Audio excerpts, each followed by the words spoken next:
Buenas noches, jóvenes. Saludos a todos los jóvenes adultos de la Red Action y un saludo muy especial también a todos los jóvenes que nos visitan por primera vez.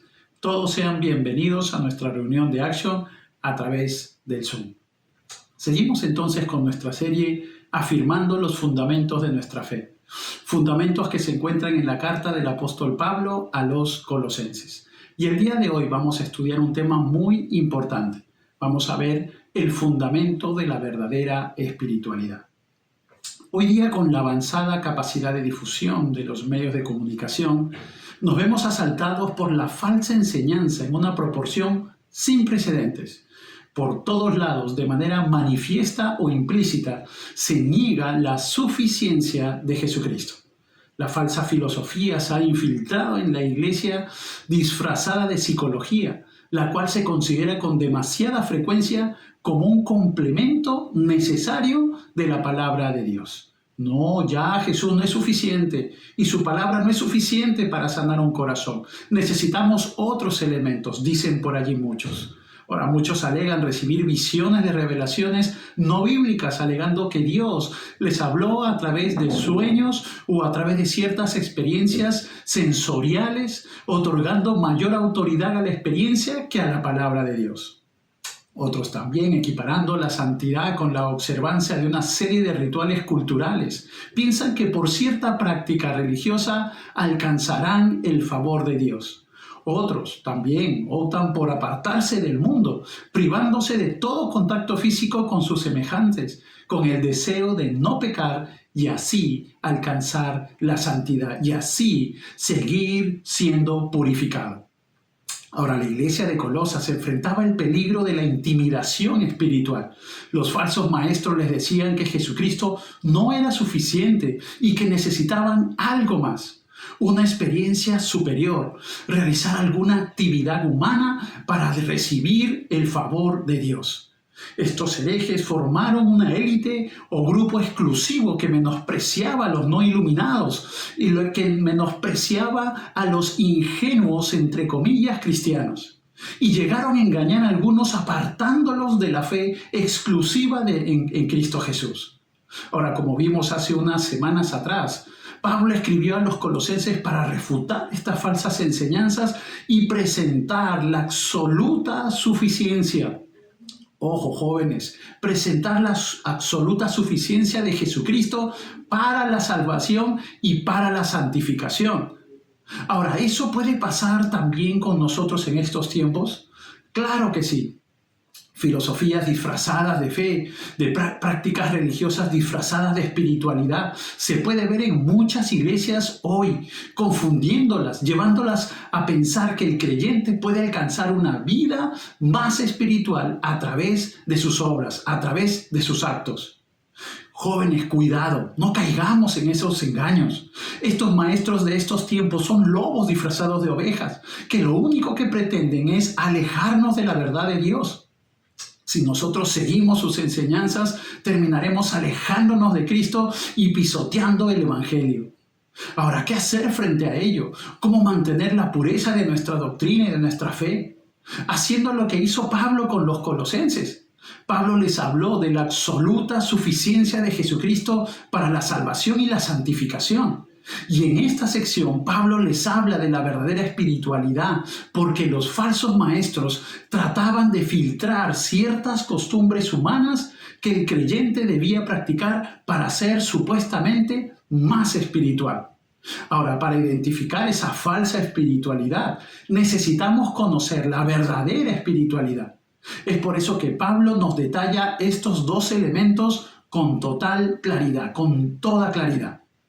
Joven, presta atención, por favor, preste atención, no te distraigas, porque esto es importante. Lo primero, vamos a ver la falsa espiritualidad. Pablo pone en evidencia ciertas prácticas religiosas que tienen una fachada de espiritualidad, pero que al final es un esfuerzo humano para alcanzar el cielo y no sirve para nada. Pablo nos advierte que no adoptemos ciertas prácticas religiosas, porque al hacerlo supondría más un retroceso en la fe que un avance. Pablo nos pide que desechemos 3 actitudes heréticas de nuestra vida.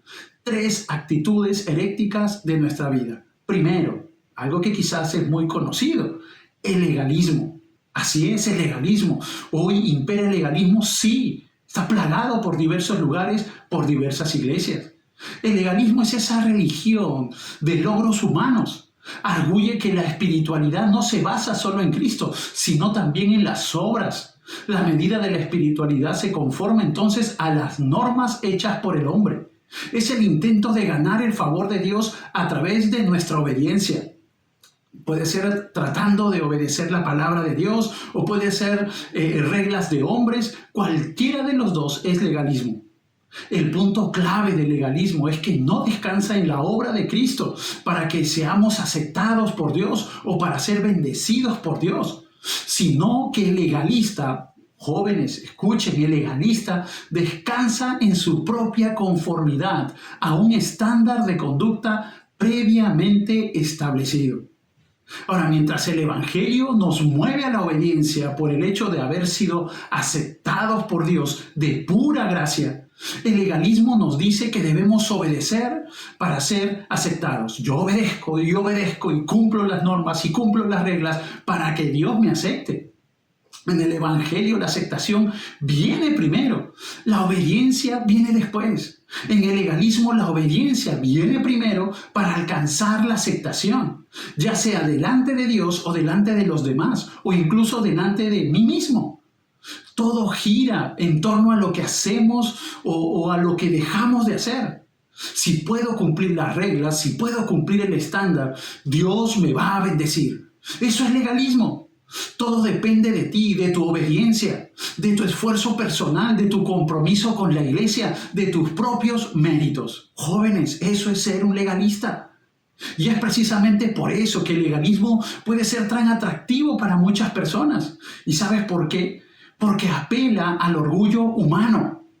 Yo soy más meritorio porque me esfuerzo más. Tengo más mérito porque hago mayores esfuerzos para alcanzar el favor de Dios. Jóvenes, sin la gracia de Dios nosotros somos menos que nada. Es por eso que el Evangelio resulta tan odioso al hombre natural, porque nos recuerda lo que nosotros no queremos aceptar. Somos pecadores, somos impotentes y dependemos enteramente de la gracia de Dios. Los creyentes, sin embargo, están completos en Cristo, el cual ha provisto completa salvación. Joven, escúchame bien. El creyente está completo en Cristo Jesús. Él ha perdonado nuestros pecados y en Él tenemos victoria. No debemos sacrificar nuestra libertad en Cristo para someternos a reglas humanas. Pablo nos dice en el verso 16 y 17, por tanto, nadie os juzgue en comida o en bebida o en cuanto a días de fiesta, luna nueva o días de reposo, todo lo cual es sombra de lo que ha de venir, pero el cuerpo es de Cristo. Una preocupación constante de Pablo era que los cristianos no fueran intimidados por el legalismo. Él no quería que puedan ser intimidados por el legalismo, por esta corriente, de esta secta, esta corriente herética. Los falsos maestros les decían a los colosenses que no era suficiente tener a Cristo, sino que necesitaban observar la ley ceremonial judía. Es muy probable que sus prohibiciones en comida o en bebida se basaran en las leyes de la dieta del Antiguo Testamento, ya que los colosenses estaban bajo el nuevo pacto. Las leyes de la dieta del Antiguo Testamento o del Antiguo Pacto no tenían ya ninguna relevancia. Pablo les recuerda entonces a los romanos, miren, que el reino de Dios no es comida ni bebida, sino justicia, paz y gozo en el Espíritu Santo. Ahora, los días de fiesta que también nos menciona Pablo formaban parte del calendario judío de fiestas solemnes, tales como la Pascua, como el día de Pentecostés, como la fiesta de los tabernáculos.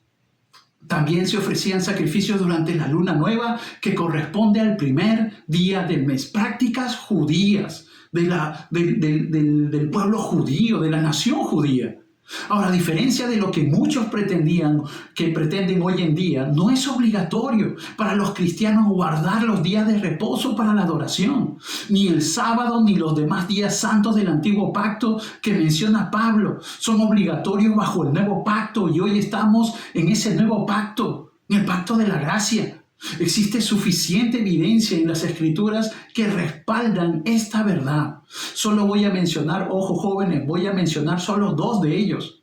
En primer lugar, el sábado era una señal para Israel en el antiguo pacto. Puesto que ahora estamos bajo un nuevo pacto, ya no se nos exige guardar las señales del antiguo pacto. Y en segundo lugar, ojo, solo voy a mencionar 2.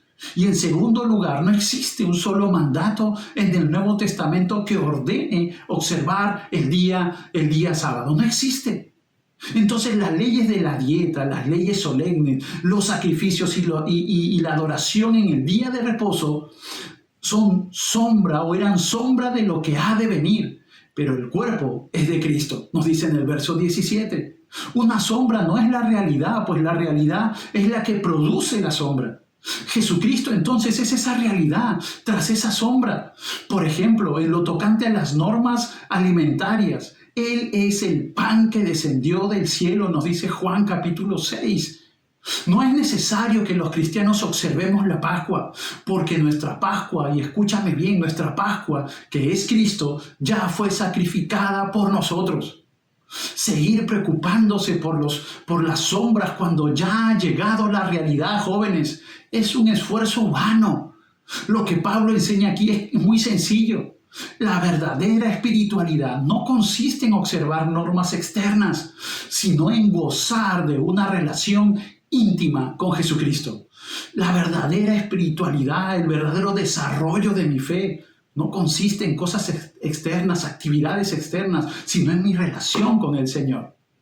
Ahora, lo segundo es el misticismo, esta falsa espiritualidad. El misticismo podría definirse como la búsqueda de una experiencia religiosa más profunda, a través de una comunicación directa e inmediata con Dios. Es decir, sin intermediarios entre Dios y yo, poniendo a un lado el intelecto y descansando más bien en la intuición y en la iluminación interna. Ahora, estos místicos decían que debemos tratar de alcanzar la unión mística con Dios, dejando a un lado el intelecto y la razón. Es por eso que los místicos recurren al uso de los mantras, la repetición de una palabra o de una frase o sonidos, para vaciar la mente de todo pensamiento concreto y así tener una experiencia mística con Dios. Esto no es otra cosa más, jóvenes, no es otra cosa más que un trance autohipnótico y en el mejor de los casos una experiencia demoníaca. Ahora, como un maestro místico en su momento enseñaba que si tú fijas tu mente en un punto y comienzas a pensar en una Coca-Cola y dices Coca-Cola, Coca-Cola, Coca-Cola, Coca-Cola, te vas a olvidar que debes la luz, te vas a olvidar que debes la casa. Tu mente está en blanco. Esto es lo que estas personas promueven. Jóvenes, la Biblia enseña claramente que ningún hombre puede acercarse a Dios de manera directa o inmediata, como pretenden estos místicos. No, nosotros necesitamos un mediador para acercarnos a Dios, y ese mediador no es otro que el Hijo de Dios, la persona del Señor Jesucristo. Primera de Timoteo, capítulo 2, verso 5 nos dice: porque hay un solo Dios y un solo mediador entre Dios y los hombres. ¿Quién es? Jesucristo, hombre. Ahora, Pablo exhorta a los colosenses a no permitir que alguno de estos falsos maestros los prive de su premio. Los herejes pretendían actuar como árbitros espirituales y reprobaban a los colosenses por no guiarse según sus normas y les exigían compartir sus mismas prácticas. Prácticas que nos llevarán a identificar a nosotros, sí, a nosotros hoy, si consideramos estas disciplinas espirituales. 3 prácticas comunes de la falsa espiritualidad de los místicos. Vamos a ver si de repente en algún momento nosotros también hemos sido presa de este pensamiento herético y hemos caído en ser místicos. Lo primero es la falsa humildad. Pablo dice en el verso 18, nadie os prive de vuestro premio afectando humildad. En este contexto, la humildad de los herejes colosenses era una falsa humildad. Estos hacían ver que su supuesta humildad no era más que un detestable orgullo. Su actitud era similar a la de Uriah Heep, uno de los personajes más despreciables de la literatura inglesa, que dijo: soy muy consciente de ser la persona más humilde que existe. ¿Se da cuenta? Pero los falsos maestros, estos falsos maestros, padecían de un problema mucho más serio que la falsa humildad. ¿Sabes cuál era este problema? La adoración a los ídolos. Ahora, los místicos también practicaban el culto a los ángeles. Así es. ¿No te parece extraño que eso también sucede en estos tiempos? Ellos negaban, con ellos negaban la verdad de que hay un solo Dios y un solo mediador entre Dios y los hombres, Jesucristo, hombre. La adoración a los ángeles era una herejía que se había difundido como una plaga en la ciudad de Colosas. Eso no es nuevo, jóvenes, eso tiene cientos de años que se practicaba. Se sabe que el arcángel Miguel era adorado en Asia Menor hasta el 739 después de Cristo. También se le atribuyeron sanidades milagrosas. Pero sabes, la Biblia prohíbe con vehemencia la adoración a los ángeles. En Mateo capítulo 4, verso 10 nos dice, escrito está, le dijo Jesús a Satanás, al Señor tu Dios adorarás y a Él solo servirás. Mateo capítulo 4, verso 10, Él se merece toda nuestra adoración, no los ángeles, no. Pero también las revelaciones a través de visiones, también. Esta es una práctica de los místicos. Además de practicar la falsa humildad y la adoración a los ángeles, los falsos maestros declaraban haber recibido visiones.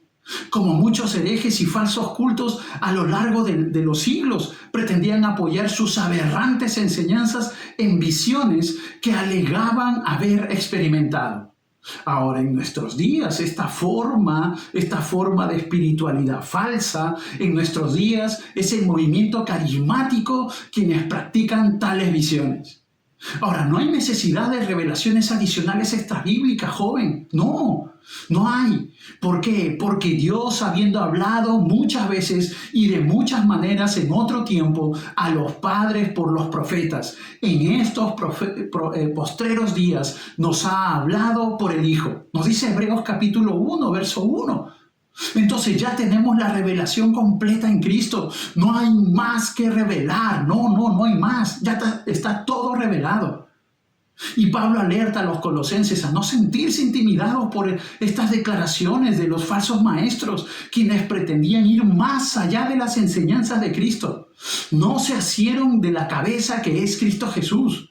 Él es en virtud de quien todo el cuerpo, nutriéndose y uniéndose por las coyunturas y ligamentos, crece con el crecimiento que da a Dios.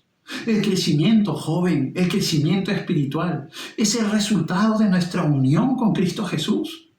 Por eso que Juan capítulo 15 nos dice, permaneced en mí y yo en vosotros. Como el pámpano no puede llevar fruto por sí mismo, si no permanece en la vid, así tampoco vosotros, si no permanecéis en mí. Yo soy la vid, vosotros los pámpanos. El que permanece en mí y yo en él, este lleva mucho fruto. Porque separado de mí, escúchame, separado de mí, nada podéis hacer. El ser humano, joven, existe la tendencia de pasar de la objetividad a la subjetividad, de apartar los ojos de Cristo para ponerlos en la experiencia. Esto ha sido siempre motivo de intimidación para los creyentes débiles y una amenaza siempre para la iglesia. Hoy en día el misticismo se manifiesta con mayor frecuencia en el movimiento carismático, donde a veces las escrituras pasan a un segundo plano de importancia frente a las visiones, le dan mayor autoridad a las visiones y a las revelaciones que a la misma palabra de Dios. Nosotros, al igual que los colosenses, no debemos sentirnos intimidados por quienes añaden otros requisitos aparte del conocimiento de Cristo y su palabra en la búsqueda de la madurez espiritual. No debemos sentirnos intimidados por aquellos que buscan ciertas experiencias. Pero lo tercero, esa tercera falsa espiritualidad, es el ascetismo. Es la doctrina que enseña que nosotros debemos dejar de participar de ciertos placeres, de ciertas comodidades, llevar una vida rigurosa si nosotros queremos crecer espiritualmente. La palabra ascetismo significa en el griego entrenamiento o ejercicio.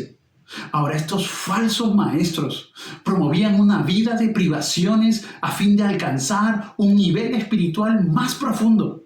Ellos decían, si no hay dolor físico, no hay ganancia espiritual. La idea era debilitar el cuerpo, porque ellos ven el cuerpo como una prisión del alma. Ellos veían este cuerpo como una prisión, de manera que si nosotros debilitamos la prisión a través de ayunos extensos, a través de pocas horas de sueño, a través de infligirle dolor al cuerpo, en esa misma medida nosotros fortalecemos el alma. Esta era su postura, esta era su posición, esta era su falsedad. Por medio del ascetismo, aún el día de hoy hay muchas personas que procuran alcanzar el favor de Dios. Le dicen así, mira Señor, todo lo que yo estoy sufriendo por ti. Hay muchas personas que se infringen dolor a sí mismas por un complejo de culpa. Ellos están tratando de hacerle ver a Dios el dolor que tienen por su pecado, infringiéndose a sí mismo dolor físico. Hay personas que se infringen dolor para ganar el favor de Dios. Tal vez tienen algún hijo enfermo y prometen a algún santo X que si le hacen un milagro caminarán 1000 kilómetros de rodillas. Ahora estas personas están diciendo, mira Señor, lo que yo estoy dispuesto a hacer si tú me sanas a mi hijo, si tú me haces este milagro. Ahora infringir dolor en el cuerpo para ganar aceptación, para ganar el favor de Dios. Lamentablemente muchas personas creen que el cristianismo promueve el ascetismo, pero eso no es así, eso no es cierto, porque los cristianos no deben ser ascetas, no. ¿Y por qué, pastor? ¿Pero por qué no debemos ser ascetas? Mira, ahora lo menciono. ¿Por qué los cristianos no deben ser ascetas? Porque el ascetismo es una religión mundana. Pablo nos dice, el ascetismo es una religión mundana.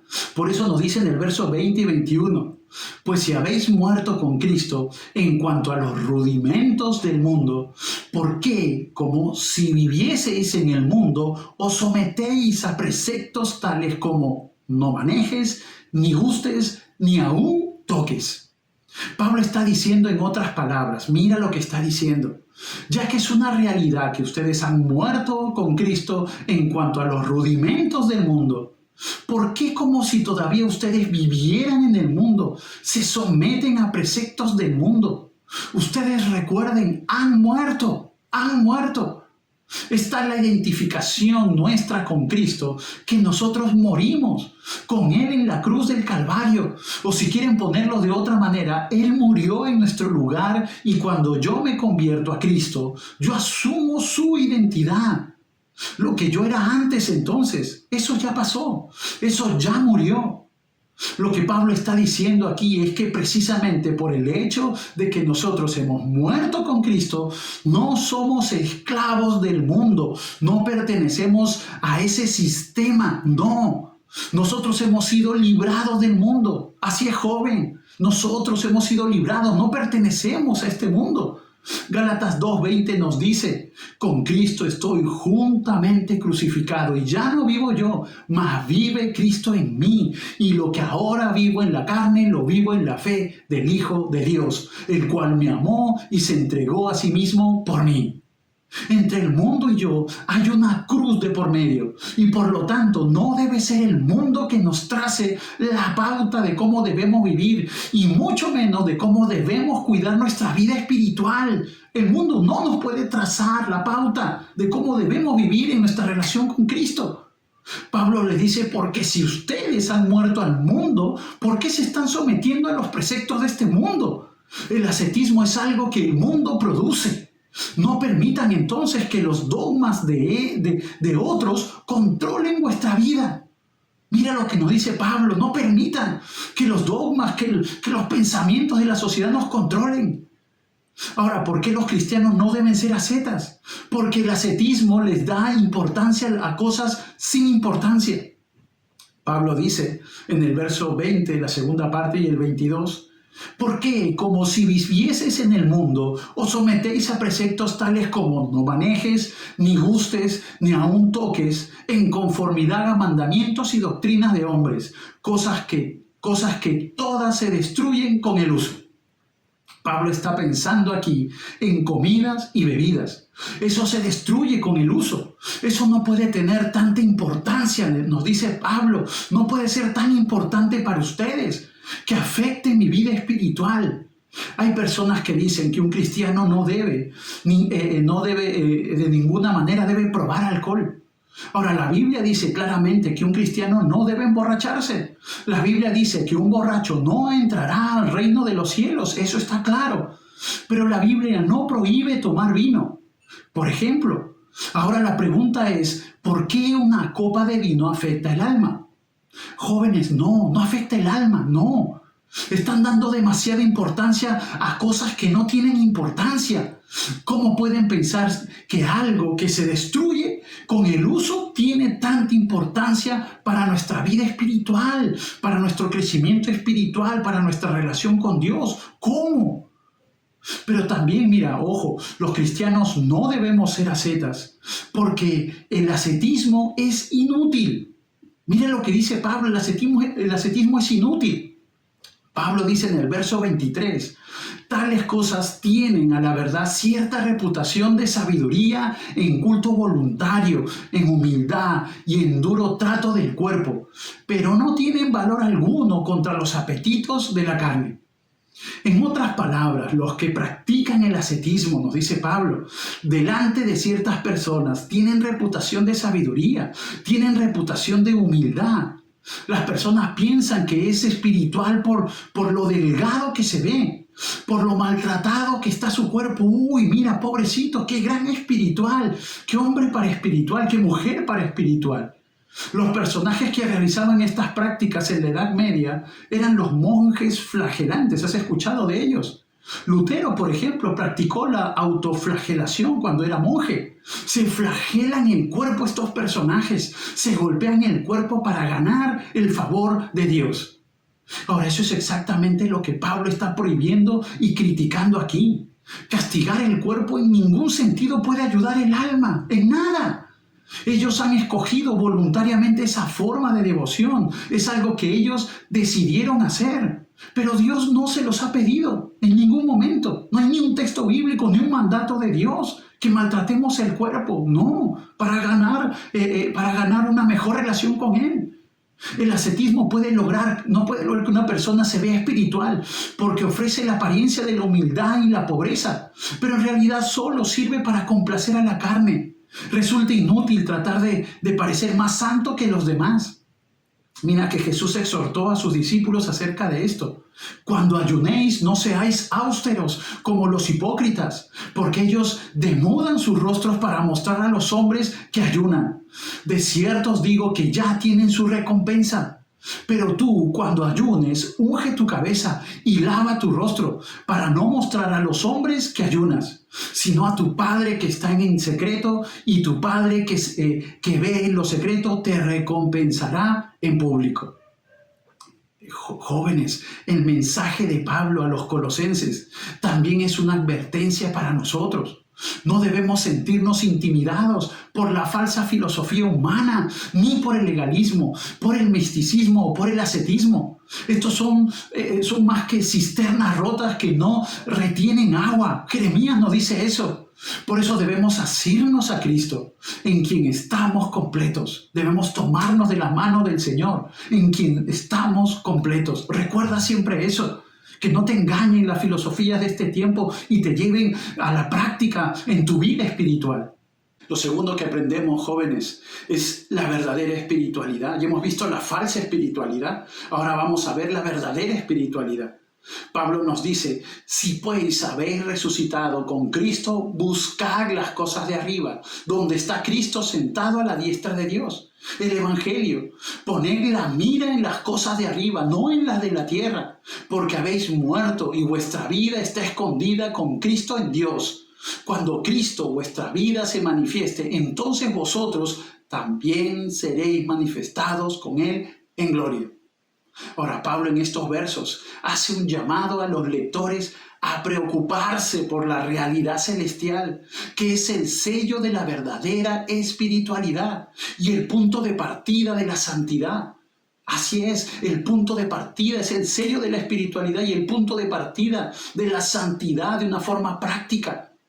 Y hay 5 características que permiten desplegar el poder de Dios celestial sobre la tierra. Primero, la verdadera espiritualidad inicia con Cristo. Mira, inicia con Cristo. Pablo nos dice en el verso 1, si pues habéis resucitado con Cristo. El creyente que ha sido resucitado con Cristo no vive en incertidumbre. Desde el punto de vista espiritual, los creyentes han participado en la muerte y la resurrección de Cristo en el momento de su salvación. Gálatas capítulo 2, verso 20 nos dice, con Cristo estoy juntamente crucificado. Ya no vivo yo, mas vive Cristo en mí. Y lo que ahora vivo en la carne, lo vivo en la fe del Hijo de Dios, el cual me amó y se entregó a sí mismo por mí. En este versículo el apóstol muestra la unión del creyente con el Señor mediante la cual comparten una misma vida. En Cristo, joven, siempre recuerda esto.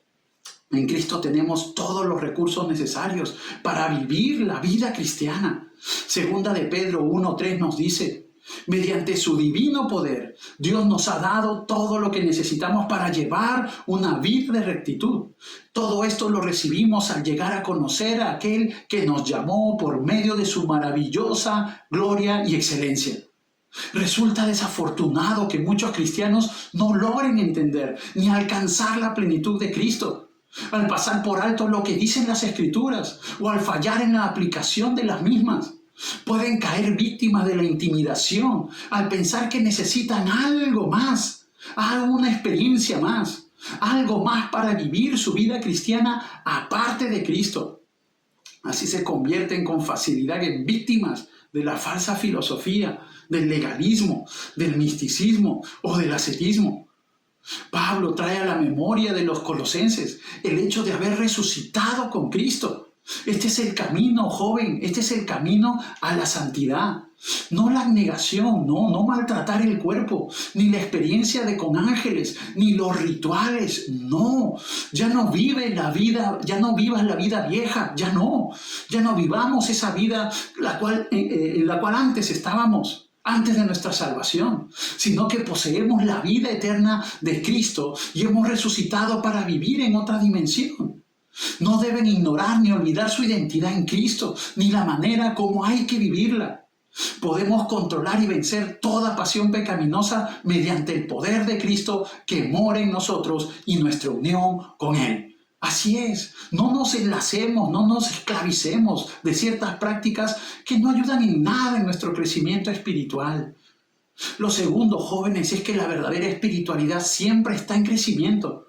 Pablo sigue diciendo, buscad las cosas de arriba, donde está Cristo sentado a la diestra de Dios. Poned la mira en las cosas de arriba, no en las de la tierra. Ahora, el tiempo presente de esta palabra, buscad, indica una acción que es continua. Es una acción continua, una búsqueda continua de Dios en nuestra vida, constante, siempre. Debemos recordar que la norma de vida para cada creyente consiste en ocuparse de las realidades eternas que le pertenecen a Cristo. Por eso Jesús lo declaró de la siguiente manera, un texto muy conocido por todo creyente. Mas buscad primeramente el reino de Dios y su justicia, y todas estas cosas os serán añadidas.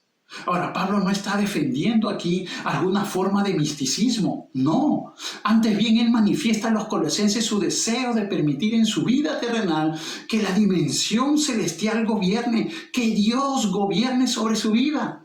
Ocuparse de las cosas celestiales es ocuparse de aquel que reina sobre ellas, así como de sus propósitos, de sus planes, determinaciones y poder. Busquemos primero el reino de Dios, agrademos a Cristo, vivamos para el Señor. Las cosas de arriba se refiere al cielo, al reino celestial y a los valores espirituales que caracterizan a Cristo, tales como la ternura, la bondad, la mansedumbre, la paciencia, la sabiduría, el perdón, la fortaleza, la pureza y el amor. Así debemos vivir, en ese marco. Cuando los creyentes se concentran en las realidades celestiales, pueden disfrutar en toda su plenitud el mundo que su Padre Celestial ha creado. Podemos vivir vidas plenas en Cristo Jesús.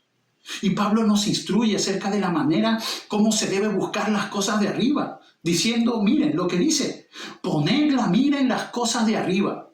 no en la de la tierra. Poner la mira quiere decir pensar o tener cierta disposición interior, pensar, disponerme.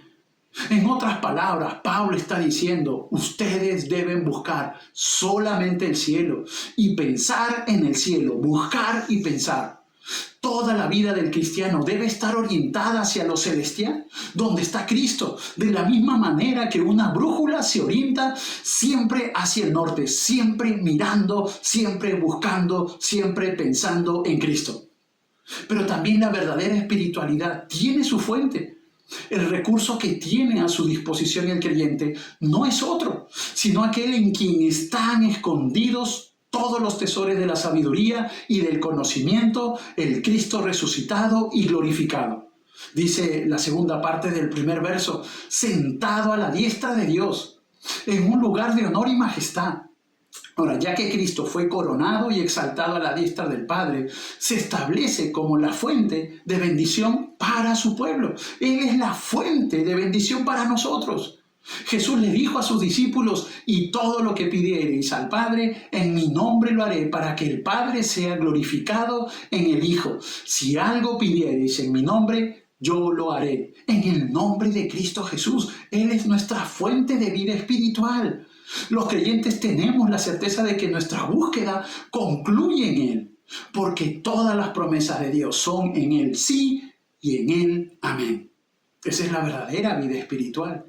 Pero también la verdadera espiritualidad inicia con la muerte. ¿Cómo, pastor? ¿Cómo que va a iniciar con la muerte? Así es.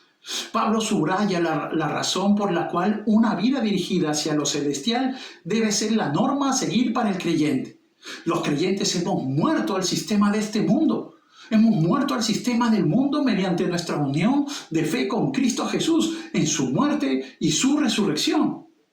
Pablo escribió esto nuevamente en Gálatas 6:14. Pero lejos esté de mí gloriarme, sino en la cruz de nuestro Señor Jesucristo, porque en el mundo me es crucificado a mí y yo al mundo.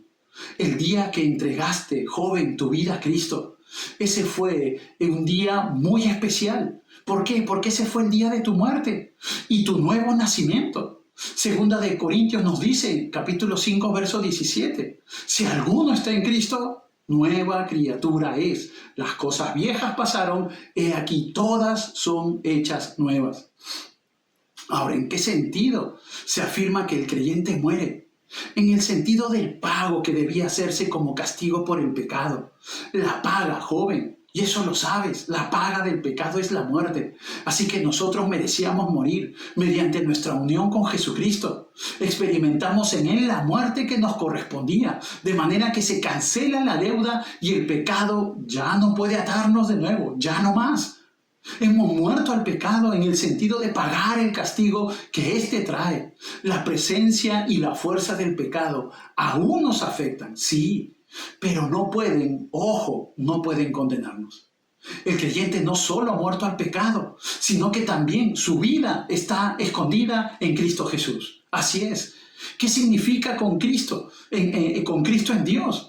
En primer lugar, los creyentes compartimos una vida común con el Padre y con el Hijo. Una vida común con el Padre y con el Hijo. Por eso es que Pablo escribe en primera de Corintios capítulo 6, verso 17. El que se une al Señor, un espíritu es con Él. Los creyentes son participantes de la naturaleza divina. Y en segundo lugar, la nueva vida está escondida del mundo.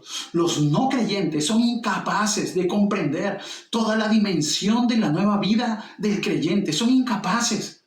Nos dice, pues el hombre natural no percibe las cosas que son del Espíritu de Dios, no las percibe, porque para él son locura y no las puede entender, porque se han de discernir, como dice la Biblia, espiritualmente. Y en tercer lugar, los creyentes gozamos de seguridad por la eternidad, estando escondidos y protegidos de cualquier adversario espiritual. Las bendiciones de la salvación son una herencia incorruptible, incontaminada e inmarcesible, reservada en los cielos para vosotros. Nos dice Primera de Pedro, capítulo 1, verso 4. Hermanos, qué precioso estar en Cristo, tener esa herencia preciosa. Pero también la verdadera espiritualidad se manifestará en Cristo. Aunque el mundo sea incapaz de reconocer a aquellos cuya vida está escondida con Cristo en Dios, no será así para siempre. No, aunque el mundo sea incapaz de reconocernos, no estaremos en esa posición para siempre. Nos dice, cuando Cristo vuestra vida se manifieste, entonces vosotros también seréis manifestados con Él en gloria. En su segunda venida, jóvenes, nosotros seremos también manifestados con Él en gloria. Ese día se sabrá con absoluta certeza quiénes pertenecen en realidad al Señor. Conoce el Señor a los que son suyos, nos dice segunda de Timoteo, y lo revelará al mundo. Él lo revelará al mundo en su segunda venida. Ahora, joven, la clave para vivir la vida resucitada es tener una vida centrada en Cristo, en el Hijo, y no en el mundo presente. Es el centro del universo del creyente, recuérdalo, Cristo, Cristo, Cristo.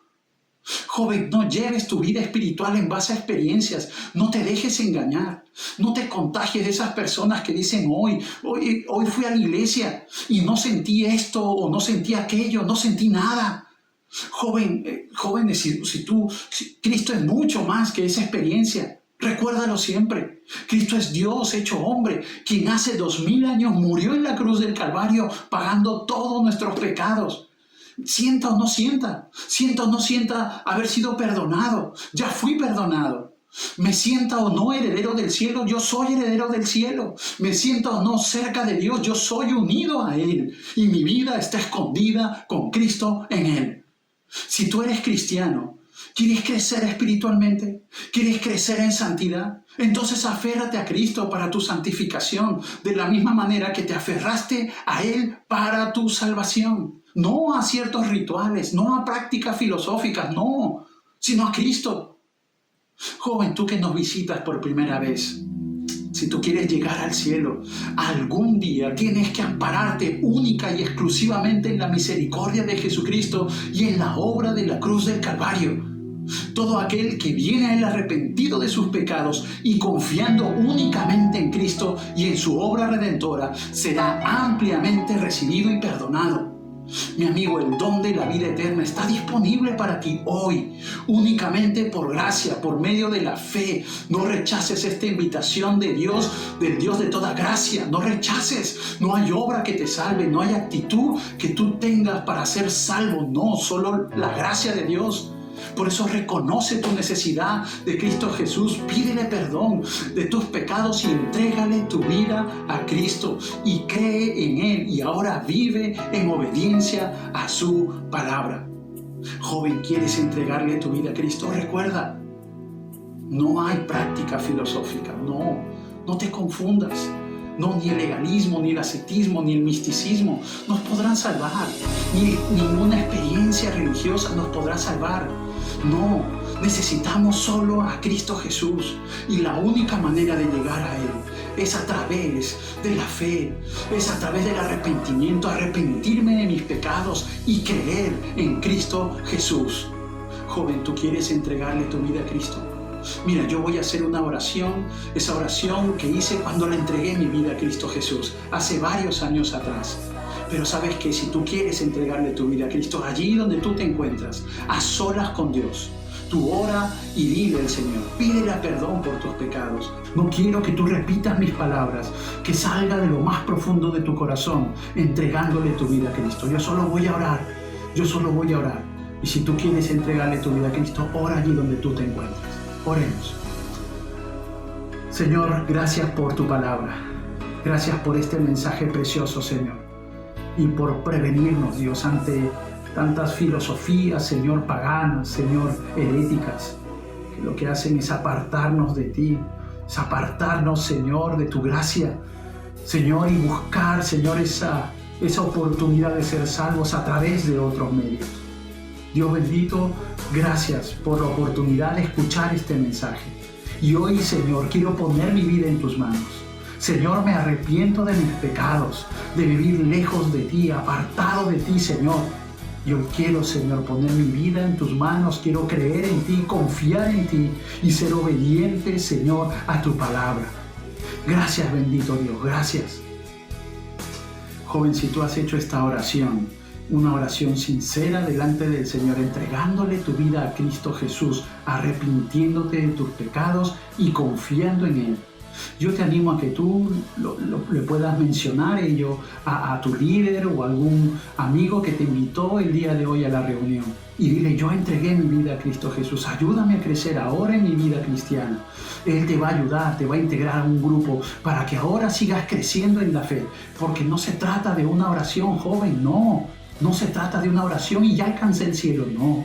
Si tu oración ha sido sincera, si tu arrepentimiento ha sido sincero, se verá entonces a través de los frutos, a través de tu vida, a través de un cambio de vida que Dios va a generar en ti, que Dios va a obrar en ti. Y sabes, eso se ve en el tiempo.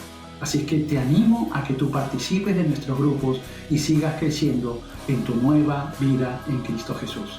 Y joven, tú que conoces al Señor, no te confundas con filosofías o prácticas humanas para alcanzar el favor divino. Sigue creciendo en la fe, sigue mirando a Cristo, busca al Señor. Dios te bendiga. Dios te bendiga.